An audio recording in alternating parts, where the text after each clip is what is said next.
ओम गणगणपते नमः। ओम गणगणपते नमः। ओम गणगणपते नमः। ओम नमः शिवाय। दक्ष यज्ञ का समाचार पा सती का शिव से वहां चलने के लिए अनुरोध। दक्ष के शिवद्रोह को जानकर भगवान शिव की आज्ञा से देवी सती का पिता के यज्ञ मंडप की ओर शिवगणों के साथ प्रस्थान। ब्रह्मा जी कहते हैं, नारद, जब देवर्षिगण बड़े उत्साह और हर्ष के साथ दक्ष के यज्ञ में जा रहे थे, उसी समय दक्ष कन्या देवी सती गंधमादन पर्वत पर चंदोवे से युक्त धारागृह में सखियों से घिरी हुई भांति भांति की उत्तम क्रीड़ाएं कर रही थीं। प्रसन्नतापूर्वक क्रीड़ा में लगी हुई देवी सती ने उस समय रोहिणी के साथ दक्ष यज्ञ में जाते हुए चंद्रमा को देखा। देखकर वे अपनी हितकारिणी प्राण प्यारी श्रेष्ठ सखी विजया से बोली, मेरी सखियों में श्रेष्ठ प्राण प्रिय विजय, जल्दी जाकर पूछ तो आओ, ये चंद्रदेव रोहिणी के साथ कहाँ जा रहे हैं। सती के इस प्रकार आज्ञा देने पर विजया तुरंत उनके पास गई और उसने यथोचित शिष्टाचार के साथ पूछा, चंद्रदेव आप कहाँ जा रहे हैं। विजया का यह प्रश्न सुनकर चंद्रदेव ने अपनी यात्रा का उद्देश्य आदरपूर्वक बताया, दक्ष के यहाँ होने वाले यज्ञोत्सव आदि का सारा वृतांत कहा। वह सब सुनकर विजया बड़ी उतावली के साथ देवी के पास आई और चंद्रमा ने जो कुछ कहा था वह सब उसने कह सुनाया। उसे सुनकर कालिका सती देवी को बड़ा विस्मय हुआ। अपने यहाँ सूचना न मिलने का क्या कारण है, यह बहुत सोचने विचारने पर भी उनकी समझ में नहीं आया। तब उन्होंने पार्षदों से घिरे अपने स्वामी भगवान शिव के पास आकर भगवान शंकर से पूछा। सती बोली, प्रभु, मैंने सुना है कि मेरे पिताजी के यहाँ कोई बहुत बड़ा यज्ञ हो रहा है, उसमें बहुत बड़ा उत्सव होगा, उसमें सब देवर्षि एकत्र हो रहे हैं। देव देवेश्वर, पिताजी के उस महान यज्ञ में चलने की रुचि आपको क्यों नहीं हो रही है। इस विषय में जो बात हो वह सब बताइए। महादेव, सुहद्रों का यह धर्म है कि वे सुहद्रों के साथ मिले जुलें। यह मिलन उनके महान प्रेम को बढ़ाने वाला होता है। अतः प्रभु, मेरे स्वामी, आप मेरी प्रार्थना मानकर सर्वथा प्रयत्न करके मेरे साथ पिताजी की यज्ञशाला में आज ही चलिए। सती की यह बात सुनकर भगवान महेश्वर देव, जिनका हृदय दक्ष के बाणों से घायल हो चुका था, मधुर वाणी में बोले, देवी, तुम्हारे पिता दक्ष मेरे विशेष द्रोही हो गए हैं। जो प्रमुख देवता और ऋषि अभिमानी, मूढ़ और ज्ञान शून्य हैं, वे ही सब तुम्हारे पिता के यज्ञ में गए हैं। जो लोग बिना बुलाए दूसरों के घर जाते हैं वे वहाँ अनादर पाते हैं, जो मृत्यु से भी बढ़कर कष्टदायक है। अतः प्रिय, तुमको और मुझको तो विशेष रूप से दक्ष के यज्ञ में नहीं जाना चाहिए। यह मैंने सच्ची बात कही है। महात्मा महेश्वर के ऐसा कहने पर सती रोषपूर्वक बोली, शंभो, आप सबके ईश्वर हैं। जिनके जाने से यज्ञ सफल होता है, उन्हीं आपको मेरे दुष्ट पिता ने इस समय आमंत्रित नहीं किया है। प्रभु, उस दुरात्मा का अभिप्राय क्या है, वह सब मैं जानना चाहती हूँ। साथ ही वहाँ आए हुए संपूर्ण दुरात्मा देवर्षियों के मनोभाव का भी मैं पता लगाना चाहती हूँ। अतः प्रभु, मैं आज ही पिता के यज्ञ में जाती हूँ। नाथ महेश्वर, आप मुझे वहाँ जाने की आज्ञा दे दें। देवी सती के ऐसा कहने पर सर्वज्ञ, सर्वद्रष्टा, सृष्टिकर्ता एवं कल्याण स्वरूप साक्षात भगवान रुद्र उनसे इस प्रकार बोले। शिव ने कहा, उत्तम व्रत का पालन करने वाली देवी, यदि इस प्रकार तुम्हारी रुचि वहाँ अवश्य जाने के लिए हो गई है तो मेरी आज्ञा से तुम शीघ्र अपने पिता के यज्ञ में जाओ। यह नंदी वृषभ सुसज्जित है। तुम एक महारानी के अनुरूप राजोपचार साथ ले सादर इस पर सवार हो बहुसंख्यक प्रमथ गणों के साथ यात्रा करो। प्रिय, इस विभूषित वृषभ पर आरूढ़ हो। रुद्र के इस प्रकार आदेश देने पर सुंदर आभूषणों से अलंकृत सती देवी सब साधनों से युक्त हो पिता के घर की ओर चली। परमात्मा शिव ने उन्हें सुंदर वस्त्र, आभूषण तथा परम उज्ज्वल छत्र, चामर आदि महाराजोचित उपचार दिए। भगवान शिव की आज्ञा से 60,000 रुद्रगण बड़ी प्रसन्नता और महान उत्साह के साथ कौतूहल पूर्वक सती के साथ गए। उस समय वहां यज्ञ के लिए यात्रा करते समय सब और महान उत्सव होने लगा। महादेव जी के गणों ने शिव प्रिया सती के लिए बड़ा भारी उत्सव रचाया। भी गण कौतूहलपूर्ण कार्य करने तथा सती और शिव के यश को गाने लगे। शिव के प्रिय और महान वीर प्रमथगण प्रसन्नतापूर्वक उछलते कूदते चल रहे थे। जगदम्बा के यात्रा काल में सब प्रकार से बड़ी भारी शोभा हो रही थी। उस समय जो सुखद जय जयकार आदि का शब्द प्रकट हुआ, उससे तीनों लोग गूंज उठे। यज्ञशाला में शिव का भाग न देखकर सती के रोषपूर्ण वचन, दक्ष द्वारा शिव की निंदा सुन दक्ष तथा देवताओं को धिक्कार फटकार कर सती द्वारा अपने प्राण त्याग का निश्चय। ब्रह्मा जी कहते हैं, नारद, दक्ष ने सती उस स्थान पर गईं जहाँ वह महान प्रकाश से युक्त यज्ञ हो रहा था। वहाँ देवता, असुर और मुनीन्द्र आदि के द्वारा कौतूहलपूर्ण कार्य हो रहे थे। सती ने वहाँ अपने पिता के भवन को नाना प्रकार की आश्चर्यजनक वस्तुओं से संपन्न, उत्तम प्रभा से परिपूर्ण, मनोहर तथा देवताओं और ऋषियों के समुदाय से भरा हुआ देखा।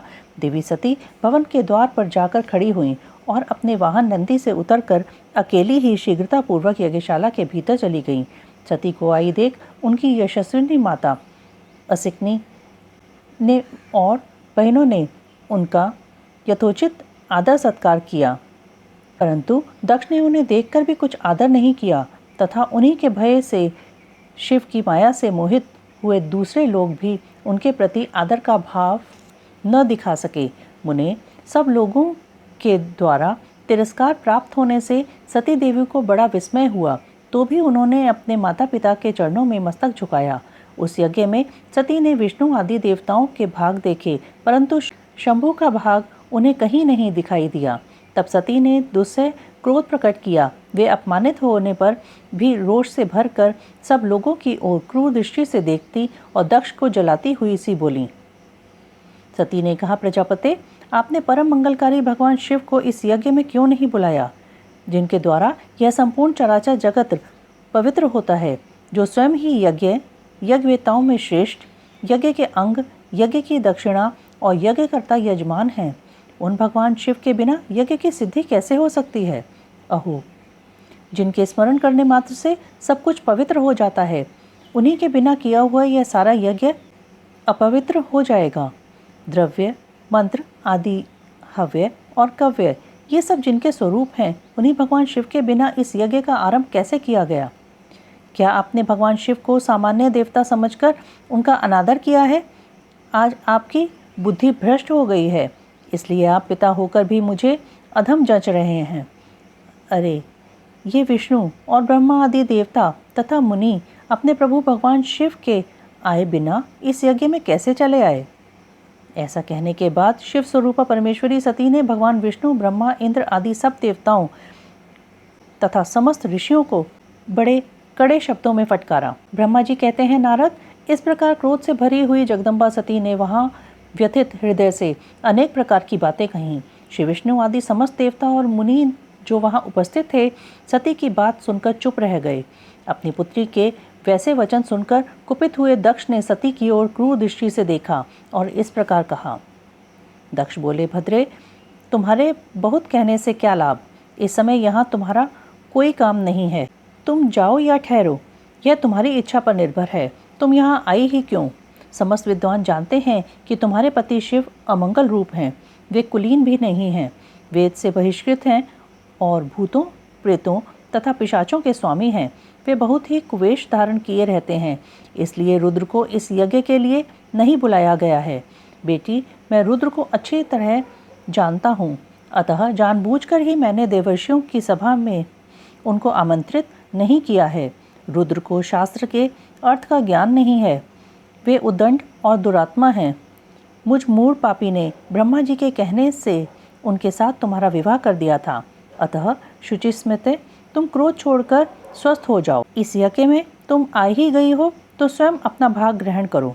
दक्ष के ऐसा कहने पर उनकी त्रिभुवन पूजिता पुत्री सती ने शिव की निंदा करने वाले अपने पिता की ओर जब दृष्टिपात किया, तब उनका रोष और भी बढ़ गया। वे मन ही मन सोचने लगी कि अब मैं शंकर जी के पास कैसे जाऊंगी?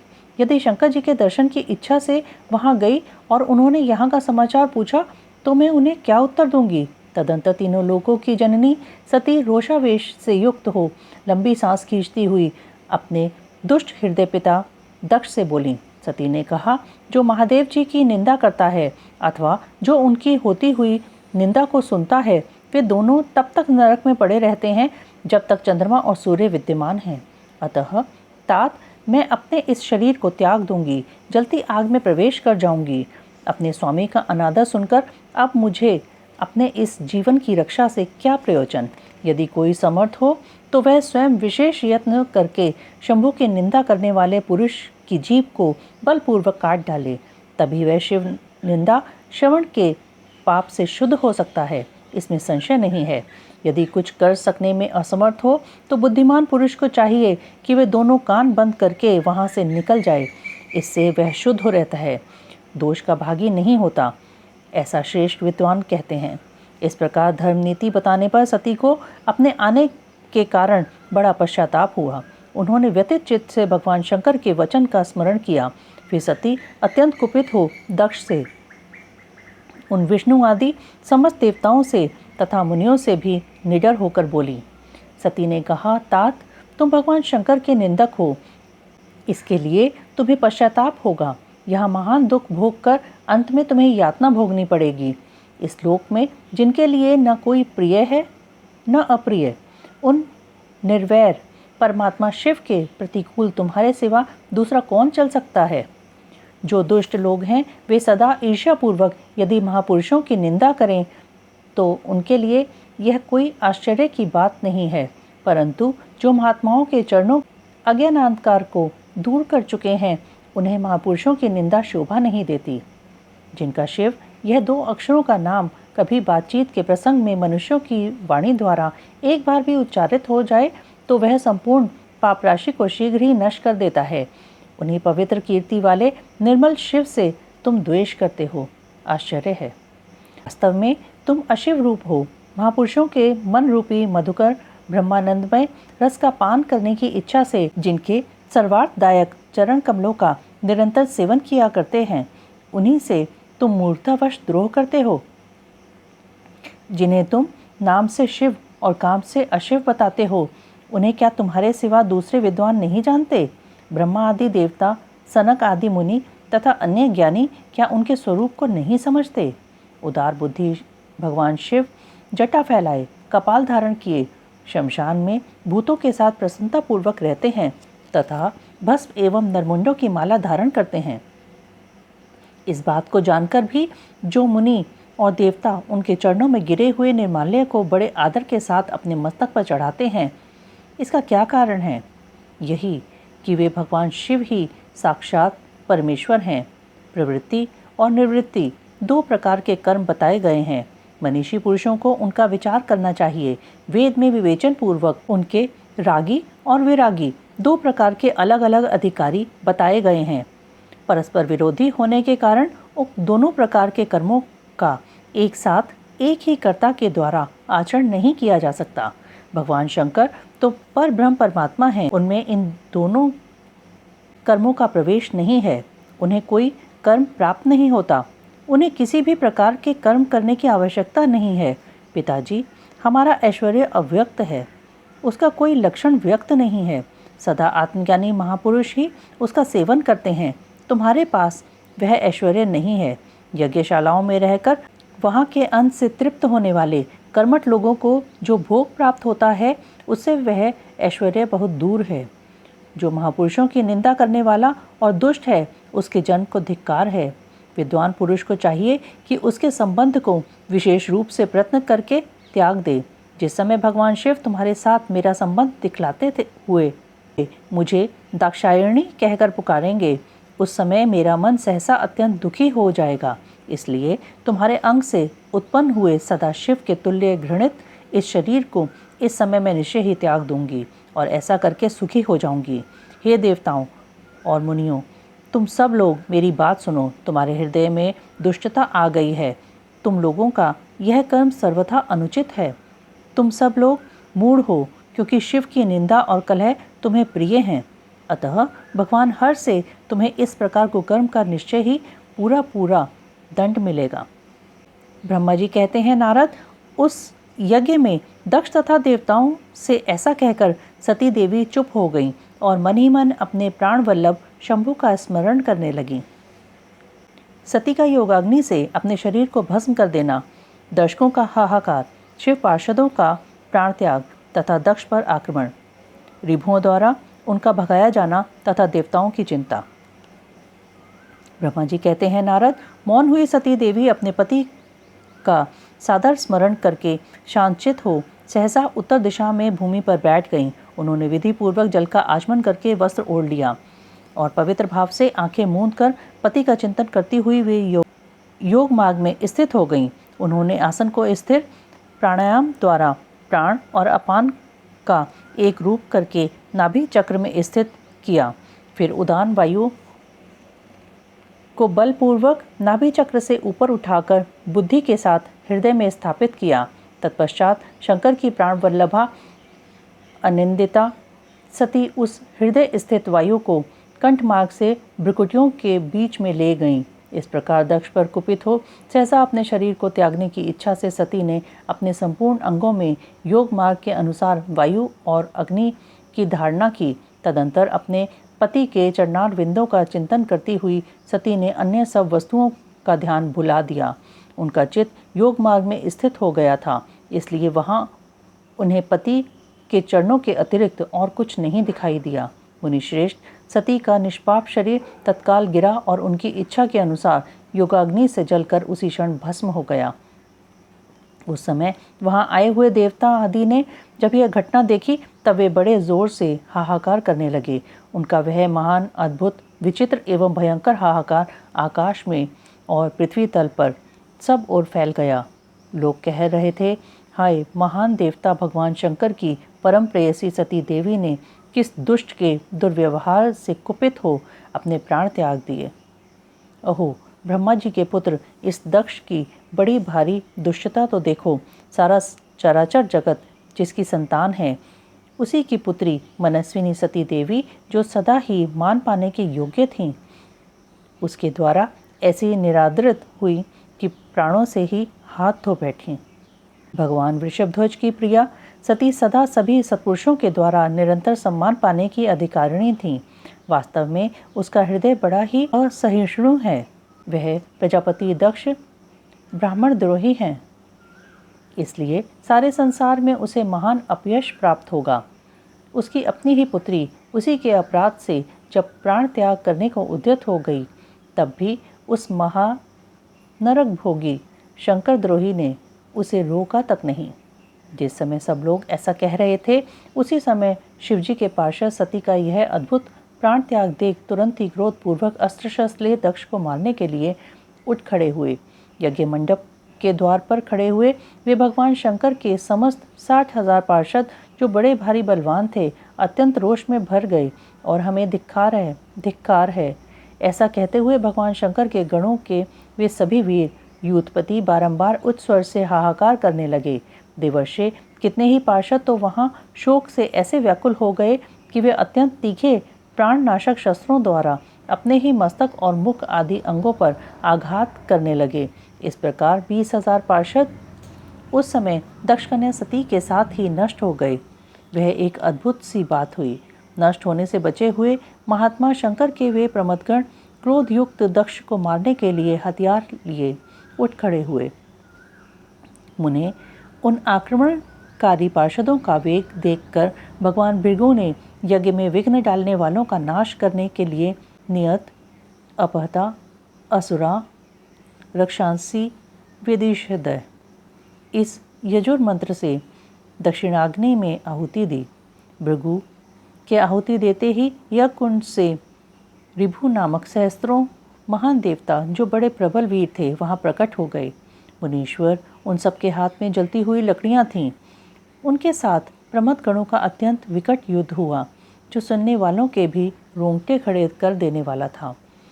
उन ब्रह्म तेज से संपन्न महावीर ऋभुओं की सब ओर से ऐसी मार पड़ी, जिससे प्रमथगण बिना अधिक प्रयास के ही भाग खड़े हुए। इस प्रकार उन देवताओं ने उन शिवगणों को तुरंत मार भगाया। यह अद्भुत सी घटना भगवान शिव की महाशक्तिमती इच्छा से ही हुई। वह सब देखकर ऋषि, इंद्रादि देवता, मरुदगण, विश्वदेव, अश्विनी कुमार और लोकपाल चुप ही रहे। कोई सब ओर से आकर वहां भगवान विष्णु से प्रार्थना करते थे कि किसी तरह विघ्न टल जाए। वे उद्विग्न हो बारंबार विघ्न निवारण के लिए आपस में सलाह करने लगे। प्रमथ गणों के नाश होने और भगाए जाने से जो भावी परिणाम होने वाला था, उसका भली भांति विचार करके उत्तम बुद्धि वाले श्री विष्णु आदि देवता अत्यंत उद्विग्न हो उठे थे। मुने, इस प्रकार दुरात्मा शंकर द्रोही ब्रह्म बंधु दक्ष के यज्ञ में उस समय बड़ा भारी विघ्न उपस्थित हो गया। आकाशवाणी द्वारा दक्ष की भर्त्सना उनके विनाश की सूचना तथा समस्त देवताओं को यज्ञ मंडप से निकल जाने की प्रेरणा। ब्रह्मा जी कहते हैं, मुनीश्वर, इसी बीच में वहाँ दक्ष तथा देवता आदि के सुनते हुए आकाशवाणी ने यह यथार्थ बात कही। रे दुराचारी दक्ष, ओ तम चार परायण महामूढ़, यह तूने कैसा अनर्थकारी कर्म कर डाला। ओ मूर्ख, शिव भक्त राज दधीची के कथन को भी तूने प्रामाणिक नहीं माना, जो तेरे लिए सब प्रकार से आनंददायक और मंगलकारी था। वे ब्राह्मण देवता तुझे दुस्सह शाप देकर तेरी यज्ञशाला से निकल गए, तो भी तुझ मूढ़ ने अपने मन में कुछ भी नहीं समझा। उसके बाद तेरे घर में मंगलमयी सती देवी स्वतः पधारी, जो तेरी अपनी ही पुत्री थीं, किंतु तूने उनका भी परम आदर नहीं किया। ऐसा क्यों हुआ? ज्ञान दुर्लभ दक्ष, तूने सती और महादेव जी की पूजा नहीं की। यह क्या किया? मैं ब्रह्मा जी का बेटा हूँ ऐसा समझकर तू व्यर्थ ही घमंड में भरा रहता है और इसलिए तुझ पर मोह छा गया है। वे सती देवी ही सत्पुरुषों की आराध्या देवी हैं अथवा सदा आराधना करने के योग्य हैं। वे समस्त पुण्यों का फल देने वाली, तीनों लोगों की माता, कल्याण स्वरूपा और भगवान शंकर के आधे अंक में निवास करने वाली हैं। वे सती देवी ही पूजित होने पर सदा संपूर्ण सौभाग्य प्रदान करने वाली हैं। वे ही महेश्वर की शक्ति हैं और अपने भक्तों को सब प्रकार के मंगल देती हैं। वे सती देवी ही पूजित होने पर सदा संसार का भय दूर करती हैं, मनोवांछित फल देती हैं तथा वे ही समस्त उपद्रवों को नष्ट करने वाली देवी हैं। वे सती ही सदा पूजित होने पर कीर्ति और संपत्ति प्रदान करती हैं। वे ही पराशक्ति तथा भोग और मोक्ष प्रदान करने वाली परमेश्वरी हैं। वे सती ही जगत को जन्म देने वाली माता, जगत की रक्षा करने वाली अनादि शक्ति और प्रलय काल में जगत का संहार करने वाली हैं। वे जगन्माता सती ही भगवान विष्णु की माता रूप से सुशोभित होने वाली तथा ब्रह्मा, इंद्र, चंद्र, अग्नि एवं सूर्य देव आदि की जननी मानी गई हैं। वे सती ही तप, धर्म और दान आदि का फल देने वाली हैं। वे ही शंभु शक्ति महादेवी हैं तथा दुष्टों का हनन करने वाली परात्पर शक्ति हैं। ऐसी महिमा वाली सती देवी, जिनकी सदा प्रिय धर्म पत्नी है, उन भगवान महादेव को तूने यज्ञ में भाग नहीं दिया। अरे, तू कैसा मूढ़ और कुविचारी है।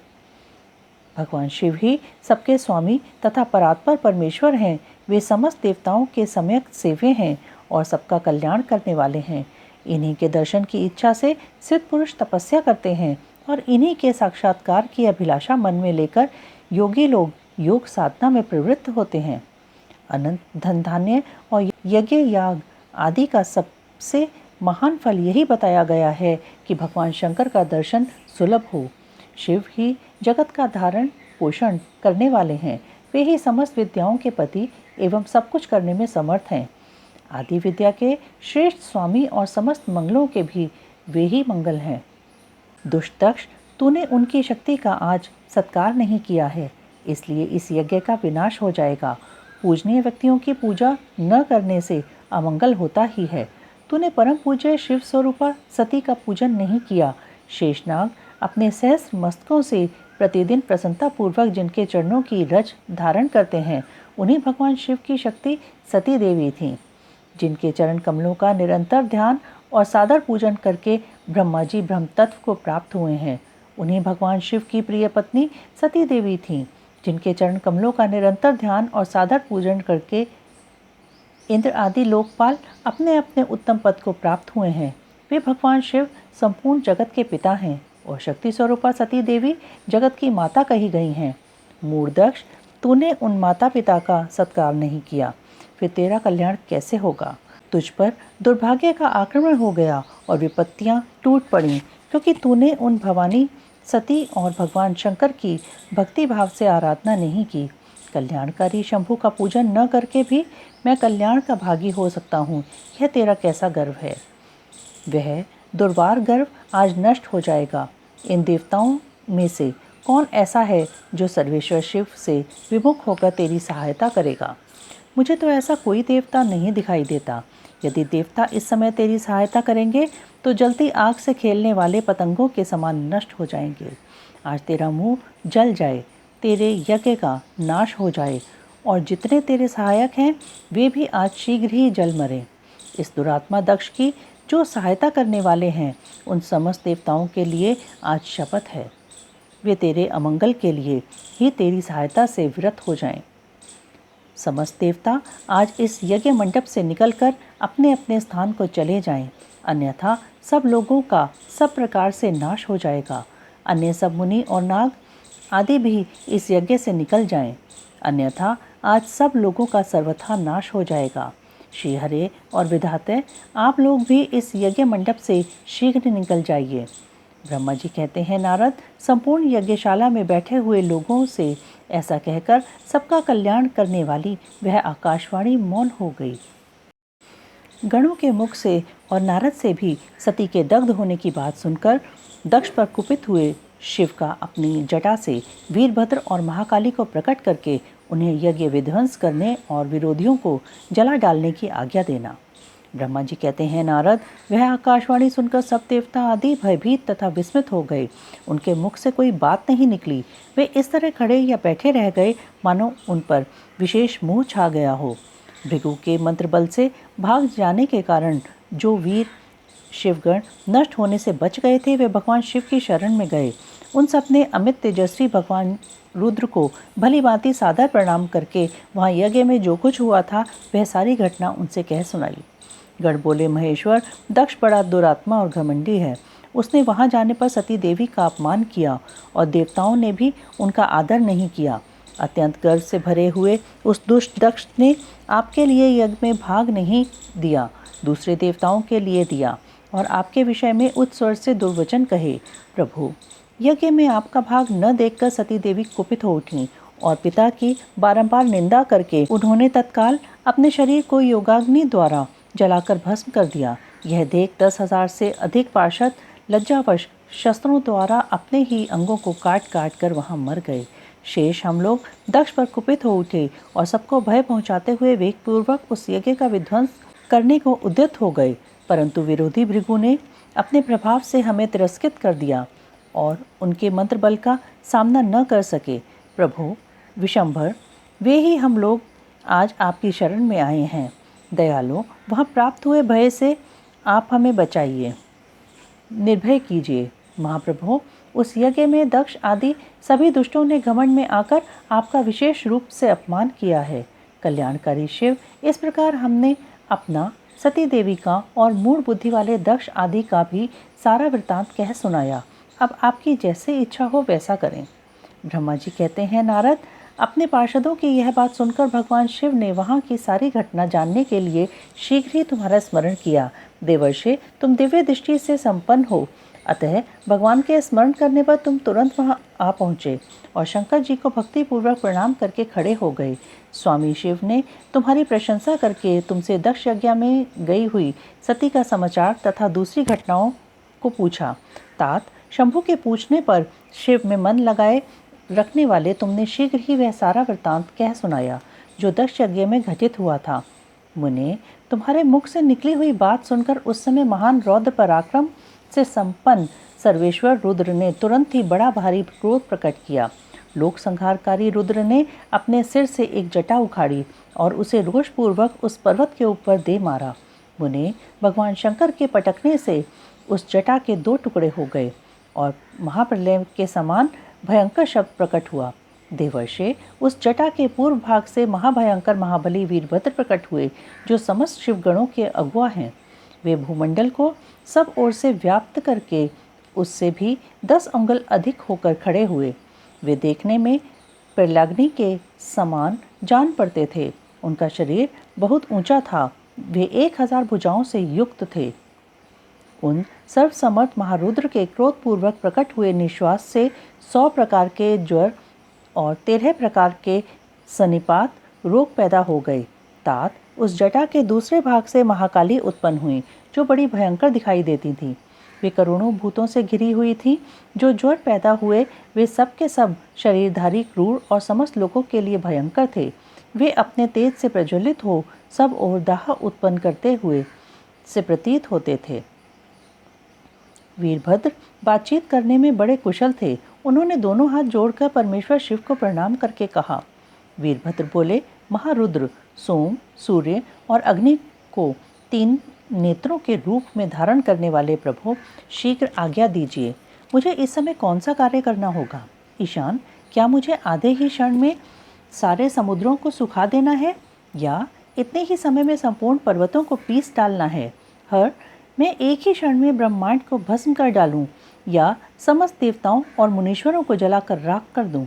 शंकर, ईशान, क्या मैं समस्त लोगों को उलट पलट कर दूं या संपूर्ण प्राणियों का विनाश कर डालूं? महेश्वर, आपकी कृपा से कहीं कोई भी ऐसा कार्य नहीं है जिसे मैं न कर सकूं। पराक्रम के द्वारा मेरी समानता करने वाला वीर न पहले कभी हुआ है और न आगे होगा। शंकर, आप किसी तिनके को भेज दें तो वह भी बिना किसी यत्न के क्षण भर में बड़े से बड़ा कार्य सिद्ध कर सकता है, इसमें संशय नहीं है। शंभो, यद्यपि आपकी लीला मात्र से सारा कार्य सिद्ध हो जाता है, तथापि जो मुझे भेजा जा रहा है यह मुझ पर आपका अनुग्रह ही है। शंभो, मुझ में भी जो ऐसी शक्ति है वह आपकी कृपा से ही प्राप्त हुई है। शंकर, आपकी कृपा के बिना किसी में भी कोई शक्ति नहीं हो सकती। वास्तव में आपकी आज्ञा के बिना कोई तिनके आदि को भी हिलाने में समर्थ नहीं है, यह निसंदेह कहा जा सकता है। महादेव, मैं आपके चरणों में बारंबार प्रणाम करता हूँ। आप अपने अभीष्ट कार्य की सिद्धि के लिए आज मुझे शीघ्र भेजिए। शंभो, मेरे दाहिने अंग बारंबार फड़क रहे हैं, इससे सूचित होता है कि मेरी विजय अवश्य होगी, अतः प्रभु मुझे भेजिए। शंकर, आज मुझे कोई अभूतपूर्व एवं विशेष हर्ष तथा उत्साह का अनुभव हो रहा है और मेरा चित्त आपके चरण कमल में लगा हुआ है, अतः पग पग पर मेरे लिए शुभ परिणाम का विस्तार होगा। शंभो, आप शुभ के आधार हैं, जिसकी आप में सुदृढ़ भक्ति है उसी को सदा विजय प्राप्त होती है और उसी का दिनों दिन शुभ होता है।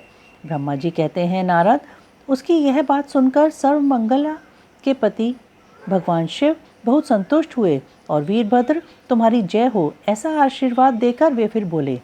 महेश्वर ने कहा, मेरे पार्षदों में श्रेष्ठ वीरभद्र, ब्रह्मा जी का पुत्र दक्ष बड़ा दुष्ट है, उस मूर्ख को बड़ा घमंड हो गया है, अतः इन दिनों वह विशेष रूप से मेरा विरोध करने लगा है।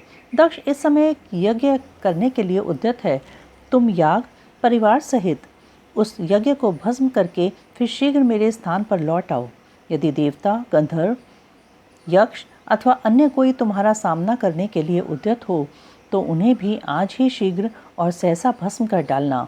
दधि जी की दिलाई हुई मेरी शपथ का उल्लंघन करके जो देवता आदि वहाँ ठहरे हुए हैं उन्हें तुम निश्चय ही प्रयत्नपूर्वक जलाकर भस्म कर देना। शपथ का उल्लंघन करके गर्वयुक्त हो वहाँ ठहरे हुए हैं वे सब के सब मेरे द्रोही हैं, अतः उन्हें अग्निमयी माया से जला डालो। दक्ष की यज्ञशाला में जो अपनी पत्नियों और सारभूत उपकरणों के साथ बैठे हों उन सबको जलाकर भस्म कर देने के पश्चात फिर शीघ्र लौट आना।